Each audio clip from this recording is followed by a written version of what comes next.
नमस्कार मित्रों, गुरुकुल की इस व्याख्यानमाला में आप सब लोगों का स्वागत है। मैं doctor Pankaj Kumar Mishra, associate professor Sanskrit department Saint Stephen's college, एक बार फिर से आप लोगों के सामने मैं मृच्छकटिकम के साथ उपस्थित हूं। मित्रों, मृच्छकटिकम के तृतीय अंक का जो टेक्स्ट है, हम उसको समझने की कोशिश करते हैं। उनकी जो कई सारी नई पदावली हैं, उनके जो मैसेजेस हैं और जो उसका एक्सप्लेनेटरी पार्ट है रिलेटेड टू सोसाइटी, वो मैं आप लोगों के सामने प्रस्तुत कर रहा हूं। और अभी तक जो हम लोगों ने पढ़ा, जरा उसके ऊपर में हम विमर्श कर लें। जो जाना है, तृतीय अंक में चारुदत्त और मैत्रेय संगीत सुनकर आता है और एक चर्चा होती है संगीत के प्रति रुचि अरुचि, मित्र रेभिल की गायकी की प्रशंसा। तो इस तरह की बातों को करते करते चारुदत्त और मैत्रेय दोनों अपने घर पहुंचते हैं और घर पहुंचने के बाद एक औपचारिकता होती है पैर धो करके सोने की, जो अपनी कल्चर में, अपने संस्कृति में है, स्वच्छता, और उसके साथ ही दोनों सोते हैं। आज आगे देखते हैं क्या होता है और कौन सी ऐसी नई घटना हमारे सामने उपस्थित होती है। तो मित्रों, जैसा हम लोग जानते हैं कि चेट को जब हाथ पैर धोने के बाद सोने आ जाता है, तो चेट विदूषक को एक बर्तन देता है, एक भांड, एक पात्र देता है सोने का, जो पात्र वासवदत्ता के द्वारा छोड़ा गया है चारुदत्त के घर में, और चारुदत्त ने उसकी देखभाल करने के लिए विदूषक को वह भूमिका दी है। तो मानो दिन में क्या है कि वह चेट उसकी रक्षा करता है और रात में सोते समय विदूषक उसकी रक्षा करता है। तो बड़ा सुंदर एक हास्य है ये दोनों के बीच में, देखते हैं। कहते हैं आर्य मैत्रेय तथापि धाविष्यामि, आर्य मैत्रेय एतत् सुवर्ण भांडम मम दिवा तव रात्रौ च। भाई आर्य मैत्रेय, ये जो आपका सुवर्ण पात्र है, ये सुवर्ण पात्र दिन में मेरे लिए है और रात में आपके लिए है। तो ये रात हो गई है और आप इसे स्वीकार करें, अपने पास रखें। और ये दे करके चेट वहां से चला जाता है। विदूषक उसे लेता है और उसके ऊपर में अपनी चर्चा करता है कि अद्यापि ये तत्तिष्ठति, अर्थात ये स्वर्ण पात्र जो है, आज भी ये स्वर्ण पात्र है ही, जहां जाना था वहां अभी तक गया नहीं। किमत्र उज्जयिन्याम चौरोपि नास्ति य एवं दास्याह पुत्रम निद्रा चौरम नापहरति। कहते हैं कि क्या इस इतने बड़े उज्जयिनी में एक भी चोर नहीं है जो एतम दास्याह पुत्रम, दास्याह पुत्रम जो है वो उस सुवर्ण पात्र के लिए प्रयोग है। एक झुंझुलाहट में जो मुंह से निकलने वाली जो गालियां होती है, वही एक प्रकार की गाली है, दासी का पुत्र। ये जो दासी का पुत्र, ये सुवर्ण पात्र है, वो जिसने कि मेरी निद्रा की चोरी कर ली है। अर्थात इस सुवर्ण पात्र के कारण मेरी निद्रा चली गई है, मेरी नींद उड़ गई है, क्योंकि पूरी रात इसकी रक्षा करना पड़ता है तो मैं ठीक से सो नहीं पाता। तो इसलिए मेरी निद्रा की चोरी करने वाला जो यह सुवर्ण पात्र है, इस सुवर्ण पात्र को पूरी उज्जयिनी में कोई चुराने वाला नहीं है। भोवयस्य, विदूषक चारुदत्त को एड्रेस करते हुए कहता है कि अभ्यंतर चतुःशालकम प्रवेशयामि एनम। ऐसा ठीक है कि मैं जो चतुःशालक है, अर्थात आप उसको ड्राइंग रूम कह लें या उसको कोई एक बेटर या बिगर रूम कह लें या एक प्रोटेक्टिव रूम कह लें, तो चलो उसके भीतर जो है मैं इसको छोड़ आता हूं, मैं इसे रख देता हूं। दूसरे शब्दों में, मैं तो सो रहा हूं और सोते हुए इसे मैं अपने पास नहीं रख सकता, इसीलिए मैं भीतर का जो घर है, उस घर में इसे, भीतर की जो कोठरी है, उस कोठरी में इसे मैं छोड़ आता हूं। चारुदत्त कहता है अलम चतुःशाल मिमं प्रवेश्य प्रकाश नारी धृत एव यस्मात् तस्मात् स्वयं धारय विप्रतावत् यावन्न तस्याह खलु भोः समर्प्यते। कहता नहीं, अलम चतुःशाल मिमं प्रवेश्य, नहीं, इसे चतुःशाल में मत रखो, उस घर में मत रखो, इसे अपने ही पास रखो।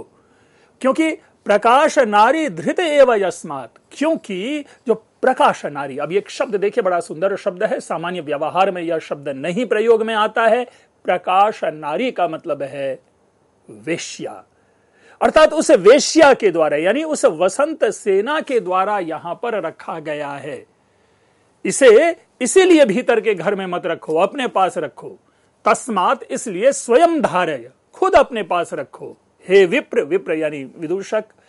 अब यह हम लोग जानते हैं कि जो संस्कृत नाट्य परंपरा में सामान्यतया इस तरह की अवधारणा है कि जो विदूषक होगा वह ब्राह्मण ही होगा। आप कहीं का भी विदूषक उठा लें, चाहे वो स्वप्न वासवदत्तम का विदूषक हो, चाहे अभिज्ञान शाकुंतलम का विदूषक हो, चाहे विक्रमोर वशीयम का विदूषक हो, चाहे मालविकाग्निमित्रम का विदूषक हो, प्रायशः ये सारे के सारे जो विदूषक हैं वो ब्राह्मण वर्ग से, ब्राह्मण वर्ण से होते हैं।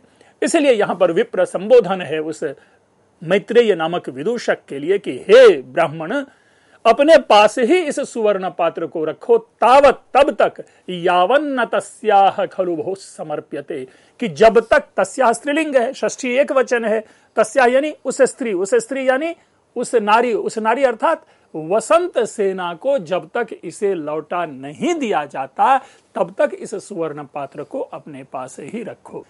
ये एक बड़ी सूझबूझ की बात है चारुदत्त ने अपने से की है, क्योंकि चारुदत्त के विषय में हम आप सभी जान चुके हैं कि वह दरिद्र है। उनके पास अब वैसी संपत्ति नहीं रह गई, वह उनका वैसा सामर्थ्य नहीं रह गया कि किसी के न्यास, किसी के धरोहर की रक्षा वह अन्य मनस्क भाव से करें या इग्नोरेंट वे में करें। अर्थात उसकी जो रक्षा है उसके लिए साकांक्ष होना जरूरी है, क्योंकि यदि उस न्यास की वह रक्षा नहीं कर पाता है तो उसे रिटर्न कर पाना बड़ा ही मुश्किल है। और हम लोग सभी जानते हैं न्यास जो है उसकी रक्षा करना बड़ा ही दुखद है। और महाकवि भास ने स्वप्न वासवदत्तम में कहा है, दुखम न्यासस्य रक्षणम, न्यास की रक्षा करना, धरोहर की रक्षा करना अत्यंत दुष्कर है, कठिन है। और यही कारण है कि चारुदत्त जो है वह विदूषक से कहता है कि अवेयर रहो, इसे अपने पास तब तक अपने पास रखो जब तक कि हम उस वसंत सेना को इसे लौटा नहीं देते। निद्राम नाटयन मतलब एक ऐसा अभिनय करता है कि जैसे मान लो अब उसे निद्रा सी आ रही है। सामान्य सी बात है कि जब निद्रा आती है तो हमारे चेहरे का भाव बिगड़ जाता है, ऊँघना जिसे कहते हैं, ऊँघने लगना होता है, यॉर्निंग होने लगती है, जमाहियां आने लगती है। तो ये सारे जो हाव भाव होते हैं ये सूचित करता है कि सामने वाले को निद्रा आ रही है। तो उस तरह का चारुदत्त का अभिनय होता है। और ये कहते कहते जो पीछे का जो श्लोक था, जिस श्लोक में उन्होंने रेभिल के गाना की प्रशंसा की थी कि तम तस्य स्वर संक्रमम आदि करके, वो गाना वो दोहराने लगता है, उसकी प्रशंसा करने लगता है। अर्थात उसके मन से अभी भी वह संगीत का प्रभाव जो है वह नहीं गया है और वो गुनगुनाने लगता है, बुदबुदाने लगता है उसके उस प्रशंसा को। विदूषक, अपि निद्राति भवान, अरे क्या आपको नींद आ रही है? चारुदत्त कहता है यस अथ किम, यस मुझे नींद आ रही है। और क्यों नींद आ रही है? तो देखो भाई मेरा चेहरा। अब वो बड़ा सुंदर वर्णन करता है। हम आप सभी जानते हैं कि निद्रा का जो वर्णन है उसको किस ढंग से हम समझें कि इयम ही निद्रा नयनावलंबिनी ललाट देशा दुपसर्पतीव माम अदृश्य रूपा चपलाजरेवया मनुष्य सत्वम परिभूय वर्धते। यानी ये जो निद्रा है, जो मुझे निद्रा आ रही है, वो नयनावलंबिनी यानी मेरी आंखों में लटक रही है। अर्थात वो निद्रा मेरी आंखों में आ चुकी है, लेकिन कहां से? ललाट देशादुपसर्पति वमाम। मित्रों, हम आप नहीं जानते हैं कि हमारी जो आंखों में निद्रा आती है, उस निद्रा का जो प्रथम प्रभाव परिलक्षित होता है वो हमारे ललाट पे, हमारे फोरहेड पे परिलक्षित होता है। और वहां से ये निद्रा, क्योंकि थकान के भाव यहां से उतरते उतरते तब आंखों में आती है। तो मानो ललाट देश से, अर्थात ललाट से फिसलती हुई, अर्थात ललाट से नीचे की ओर आती हुई जो ये निद्रा है वो मेरी आंखों तक पहुंच गई है, मेरी आंखों में लटक रही है। तो आंखों में लटकना यानी मेरी आंखों में आ गई है, मेरी आंखों तक ये निद्रा पहुंच गई है। और क्या कहता है? अदृश्य रूपा चपला जरेव या मनुष्य सत्वम परिभूय वर्धते। अब देखिए, जो मनुष्य सत्वम है यानी मनुष्य के पराक्रम को जो वृद्धावस्था परिभूय मतलब पूरी तरह से पराजित करके अदृश्य रूपा जो है उसको बढ़ाती है। अब देखिए यहां पर कुछ चीजें हैं, अदृश्य रूपा, चपला जरा इव, जरा वृद्धावस्था है और उस जरा को चपला कहा गया है। चंचल वृद्धावस्था जो दिखने वाली नहीं होती, वो मानो वो जिस प्रकार मनुष्य के बल को पराजित करके वृद्धि को प्राप्त करती है। दूसरे शब्दों में, हम जब युवावस्था में रहते हैं तो हमारा जो सत्व है, हमारा जो शौर्य है, हमारा जो पराक्रम है, हमारी जो ऊर्जा है, उस सब को पूरी तरह से सबके सामने प्रकट करती है। यानी युवावस्था में हम ऊर्जस्वित होते हैं, तेजस्विता से युक्त होते हैं। लेकिन वृद्धावस्था में मानव वृद्धावस्था उस तेजस्विता को, उस ऊर्जस्विता को पराजित करके वो वृद्धावस्था आती है। अर्थात उस समय हमारे बल, हम में जो शक्ति है, हम में जो सामर्थ्य है, हम में जो क्षमता है, वह क्षीण पड़ जाती है। तो इसलिए कहा कि मनुष्य सत्वम परिभूय वर्धते। तो यह तो वृद्धावस्था हुई। दूसरी बात एक कही गई है कि जरा का विशेषण चपला दिया गया है। अब यहां पर एक जो सोचने वाली बात है, ऐसा माना जाता है कि वृद्धावस्था में व्यक्ति स्थिर हो जाता है, चपलता नहीं रह जाती, किसी भी प्रकार की भाग दौड़ नहीं रह जाती। लेकिन यदि यहां नाटककार जरा शब्द का विशेषण चपला देता है तो यह जो है, यह सोच का विषय है, यह चिंता का विषय है कि क्या वृद्धावस्था चपला होती है। उसके लिए उन्होंने एक अदृश्य रूपा शब्द भी दिया है, अर्थात जो चंचलता अदृश्य रूप हो। दूसरे शब्दों में हम कह सकते हैं कि मन में भावना तो बलती है, उनके मन में इच्छा तो प्रबलित होती है कि मैं भी अमुक कार्य करूं, मैं भी जंप लगा दूं, मैं भी छलांग लगा दूं, मैं भी पूरे सागर को, नदी को तैर जाऊं। तो इस रूप में अदृश्य रूप वो चंचलता है। लेकिन चूंकि शक्ति क्षीण पड़ जाती है, इसीलिए क्या है कि मानव शक्ति के क्षीण होने के कारण जिस प्रकार वो बढ़ती रहती है वृद्धावस्था, उसी प्रकार ये जो निद्रा है मेरी जो है वृद्धि को प्राप्त हो रही है, यानी मैं निद्रा की ओर जा रहा हूं। विदूषक हमें हाँ मिलाते हुए कहता है कि तत्स्वपिवा, ठीक है, चलो हम दोनों अब सोते हैं। और नाट्येन स्वपिति, दोनों सो जाता है। सोने के बाद अब एक प्रमुख घटना घटती है, एक दृश्य परिवर्तित होता है। हम लोगों ने दो दृश्य देखा। एक दृश्य देखा जहां चेट अकेला तृतीय अंक के प्रारंभ में प्रतीक्षा कर रहा होता है चारुदत्त और मैत्रेय का। दूसरा दृश्य देखा चारुदत्त और मैत्रेय का संवाद सोने के पूर्व तक। अब यह तीसरा दृश्य है, दृश्य परिवर्तित हो रहा है। और यह दृश्य क्या है? एक शरविलक। पहली बार शरविलक से हमारा साक्षात्कार होता है मृच्छकटिकम नाटक में तृतीय अंक में। अब यह शरविलक क्या है, यह भी जानना बहुत जरूरी है मित्रों। जो बार बार एक, अगर हम वर्ण व्यवस्था की दृष्टि से सामाजिक विश्लेषण करते हैं तो मृच्छकटिकम एक ऐसा नाटक है जो वर्ण व्यवस्था की जो भ्रांत अवधारणा है उसको पूरी तरह से तोड़ देता है। यह नाटक, शरविलक एक ब्राह्मण है, इस चीज को ध्यान रखना है। लेकिन इसके कार्य क्या है, इसके कर्तव्य क्या है, जरा आगे देखेंगे। इसलिए अभी चिंता की बात नहीं है। शरविलक प्रवेश करता है, पहले इसके प्रवेश को जानते हैं। ब्रैकेट में लिखा हुआ है आप लोगों के सामने, ततः प्रविशति शरविलक। और शरविलक जब प्रवेश करता है तो उनके मुख से पहला एक श्लोक है कि कृत्वा शरीर परिणाह सुख प्रवेशम शिक्षा बलेन च कर्म मार्गम गच्छामि भूमि परिसर्पण घृष्ट पार्श्वो विमुच्यमान इव जीर्ण तनुर्भुजंग। यह श्लोक है, 9वां श्लोक है तृतीय अंक का। देखिए क्या कहता है इसके माध्यम से।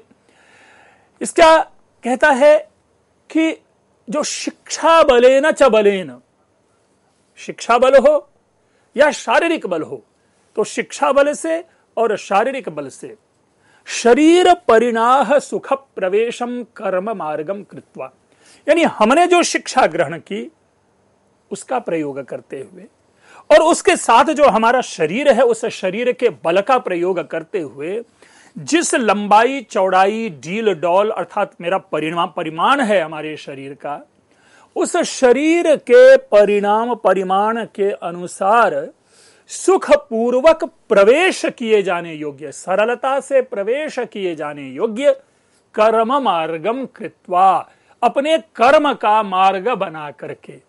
अब यहां जो कर्म मार्ग शब्द है इसका सामान्य सा अर्थ है सेंध। मित्रों, पुराने जमाने में चोरी होती थी तो उसमें सेंध लगाया जाता था, घर में सेंध लगा करके, होल बना करके, कोई जगह दीवार को काट करके जो प्रवेश किया जाता है उसको सेंध कहते, सेंध लगाना कहते हैं। और ये आज भी सुदूर गांवों में आप देखेंगे, कई जगह गांवों में क्या सर्वत्र ये सेंध लगा करके चोरी करने की जो प्रवृत्ति है आज भी लोगों में देखी जाती है जो चोरी के कार्य करते हैं।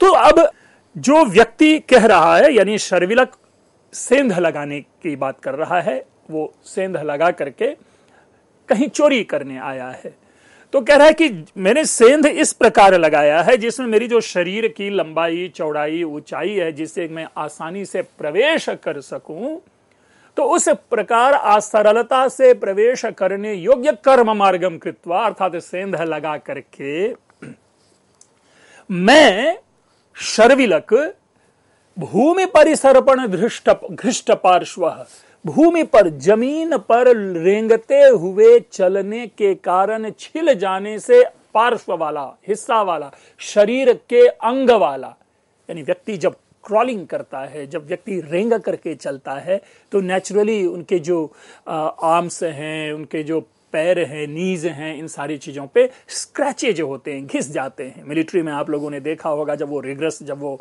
करते हैं, हाथों के बल चलते हैं।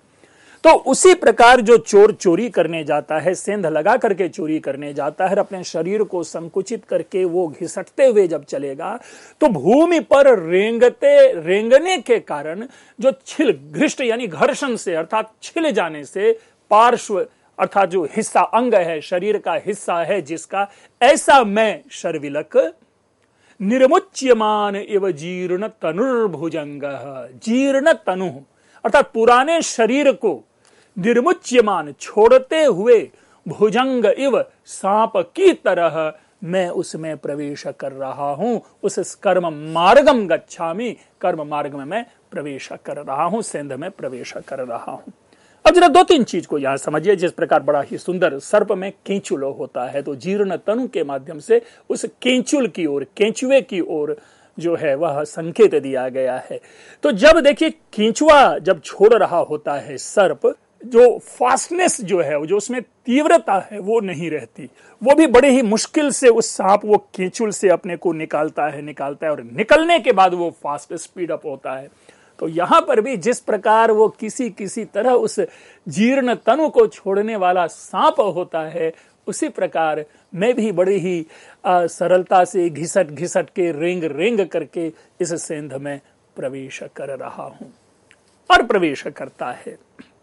नभः अवलोक्य सहर्षम, नभ यानी आकाश की ओर देख करके, सेंध लगा करके एक पर्टिकुलर जगह पे वो प्रवेश करता है और फिर उसके बाद वो आकाश की ओर देखते हुए प्रसन्नता पूर्वक, अये कथमस्तमुपगच्छति स भगवान मृगांक, अरे वाह, ये तो भगवान मृगांक यानी भगवान चंद्रमा जो हैं, ये बड़ा ही सुंदर समय पे अस्त हो रहा है, अस्तम उपगच्छति अर्थात यह डूब रहा है, सहर्षम हर्षपूर्वक। अब ये जो हर्षपूर्वक शब्द है, जो अभिव्यक्ति शर्विलक में दिखाई जाने का प्रयास किया जा रहा है, उसको समझना यहां जरूरी है। चंद्रमा का डूबना क्या मतलब हुआ? अर्थात सर्वत्र पूरी तरह से अंधकार व्याप्त हो जाना, किसी भी प्रकार की रोशनी, किसी भी प्रकार का प्रकाश ना होना। तो चोरों के लिए, सेंध मारने वाले लोगों के लिए यह प्रसन्नता का विषय है कि अंधकार हो, ताकि उसको अंधकार में कोई ना देखे। तो चूंकि चंद्रमा डूब रहा है, इसीलिए शर्विलक के लिए यह प्रसन्नता का विषय है। और यही कारण है कि नाटककार ने ब्रैकेट में सहर्षम शब्द दिया है, अन्यथा यहां पे हर्ष की तो कोई बात ही नहीं होनी चाहिए। क्यों हर्ष? जब व्यक्ति चोरी में जाता है, जब व्यक्ति सेंध मारने के लिए जाता है, तो उनका जो पूरा का पूरा मनोविज्ञान है वो भय और कोई देख ना ले, उसकी रक्षा, सुरक्षा, संरक्षा, उसकी ओर ध्यान में जाता है। तो प्रसन्नता की तो बात ही नहीं है। लेकिन यहां पर उनके लिए प्रसन्नता की बात यही है कि चंद्रमा डूब रहा है, और चंद्रमा डूबने के कारण चूंकि सर्वत्र अंधेरा फैल जाएगा और सेंध कार्य करने में, चोरी करने में इसे परेशानी नहीं होगी, इसलिए यह प्रसन्नता का विषय है। फिर आगे देखिए, और फिर अपनी बात को आगे बढ़ाता है। एक और श्लोक है, तथा ही, जैसे कि अब अंधेरा से क्या देखिए प्रभाव हो रहा है इसको, नृपति पुरुष शंकित प्रचारम परगृह दूषण निश्चित कवीरम घन पटल तमो निरुद्ध तारा रजनीरियम जननीव संवृणोति। नृपति पुरुष, राजपुरुष, शंकित प्रचारम, अर्थात राजपुरुष शंका से युक्त होकर के हर जगह क्या है, प्रचलित, यानी टहल रहा है, घूम रहा है, रन कर रहा है, रात को सुरक्षा की दृष्टि से पूरे रोड राजमार्ग पर घूम रहा है। तो ऐसे संशंकित प्रचारम मतलब नृपति पुरुष शंकित प्रचारम। नृपति पुरुष शब्द क्या हो गया, राजा का पुरुष अर्थात राजपुरुष अर्थात सुरक्षाकर्मी। शंकित प्रचारम, शंका के कारण प्रचलित, प्रचरण करने वाले, चलने वाले, रात में घूमने वाले। और परगृह दूषण निश्चितैक वीरम, दूसरे के घर को दूषित करने में निश्चय रूप से एकमात्र वीर अर्थात चोर। दूसरे के घर को दूषित कौन करेगा, चोर। तो चोर को अपने लिए वह अपने को एकमात्र वीर कह रहा है। और घन पटल तमो निरुद्ध तारा, घन यानी गहन अंधकार के कारण जिसने तारा को आच्छादित कर लिया है, तारेगण को, स्टार्स जो आकाश में दिखने वाले तारे होते हैं उनको पूरी तरह से कवर अप कर लिया है। अर्थात इतना गहन अंधकार हो गया है कि तारा भी दिखाई नहीं दे रहा। ऐसे तारा वाली जो यह रात है वह जननीव संवृणोति, मानो माता की तरह मुझे पूरी तरह से उन्होंने आवरित कर लिया है। जो फर्स्ट टू, जो लाइन के जो फर्स्ट टू एडजेक्टिव्स हैं, जो विशेषण है, वह शर्विलक के लिए है। दूसरी पंक्ति जो है कि यानी मुझ शर्विलक को, कौन मुझ शर्विलक को, जो कि दूसरे के घर में चोरी करके दूसरे के घर में को दूषित करता है और उसे दूषित करने में एकमात्र जो मैं वीर हूं शर्विलक, उस शर्विलक को मानो यह रात जो है माता की तरह अपने आवरण में, अपनी बाहों में, अपनी गोद में, अपनी आंचल में छिपा ले रहा है। अब देखिए उपमा तो बड़ा बहुत ही सुंदर है कि जिस प्रकार माता अपने शिशु को, अपने बालक को अपने आंचल में छिपा लेता है, मानो यह जो अंधेरी रात है, यह अंधेरी रात ने मुझे अपने इस अंधकार में छिपा लिया है। अर्थात अब मैं जब सेंध मारने के लिए प्रवृत्त होऊंगा तो मुझे कोई देखेगा नहीं और ना ही मैं किसी से दिखाई पड़ूंगा। लेकिन यहां एक चीज और ध्यान रखना है, यह शर्विलक जो है ये दो जगह सेंध मारता है, एक ही जगह सेंध नहीं मारता है। एक तो फर्स्ट बाउंड्री अभी क्रॉस किया है, अभी चारुदत्त के घर में या अभी तो चारुदत्त, मैंने आपको सूचना दे दी कि चारुदत्त के घर में सेंध लगाने के लिए आया है, लेकिन यह चीज ध्यान रखना है कि अभी वो चारुदत्त के घर के पास नहीं पहुंचा है, या जिस किसी के भी घर में इसे सेंध मारना है वहां तक नहीं पहुंचा है। इसी की सूचना हमें नीचे के संवाद से प्राप्त होता है कि वृक्ष वाटिका परिसरे संधिम कृत्वा प्रविष्टोस्मि मध्यमकम, मतलब वृक्ष की वाटिका के जो परिसर है, जो यानी जहां पेड़ लगे होते हैं, गार्डन है, जो उद्यान है, उस उद्यान के परिसर में संधिम कृत्वा, सेंध लगा करके, प्रविष्टोस्मि मध्यमकम, मैं बीच में आ गया हूं। अर्थात अगर चारुदत्त का घर है, इस आधार पर हम चारुदत्त के घर की परिकल्पना कर सकते हैं कि चारुदत्त का घर बीच में है, उनके चारों तरफ फेंस है, चारदीवारी है, और चारदीवारी और घर के बीच में जो है वो वाटिका है, उपवन है, बगीचा है। तो पहला जो फर्स्ट फेंस है अभी उसमें संधि लगा करके वो बगीचा में पहुंचा है, और अब वहां से कह रहा है तद्यावदिदानीम चतुःशालक मपि दूषयामि, चलो यहां तो मैं आ चुका हूं और अब यहां से मैं चतुःशालकमपि दूषयामि, मैं चतुःशालक में भी प्रवेश करूंगा, उसको भी दूषित करूंगा, अर्थात उसमें भी सेंध लगाऊंगा। मित्रों जरा ये इसे एक बार फिर से हम लोग देख लें कि यह जो चतुःशालकम है, चतुःशालक से क्या तात्पर्य है। पीछे हम लोगों ने देखा है जिस चतुःशालक में उस सुवर्ण भांड को रखने की कोशिश में था कौन, विदूषक, और चारुदत्त ने उसे मना किया था कि नहीं, उसे अपने पास रखो, उसे चतुःशालक में नहीं रखो। लेकिन यहां शर्विलक से क्या हो रहा है, देखिए चोरों को दो तीन प्रकार की चोरियां होती है। एक चोरी तो इस प्रकार की होती है जो हमें पहले से ही ज्ञात होता है कि कौन वस्तु कहां रखा रहता है और घर से के लोगों से ही मिलकर के हम सामान चुरा लेते हैं। दूसरे प्रकार की चोरी ये होती है कि सामान्य रूप से सबको, सारे लोगों को यह मालूम होता है कि जो बहुमूल्य वस्तु होते हैं वह मूल जो मुख्य घर है, बीच वाले घर, उसमें लोग रखते हैं। और तीसरे प्रकार की चोरी यह होती है कि चोर करने वाला रैंडमली घर में एंटर करता है और अलग अलग रूम में जाकर के पता करता है कि किस रूप में सामान है और उस सामान को वहां से फिर वो हस्तगत करके बाहर निकल आता है।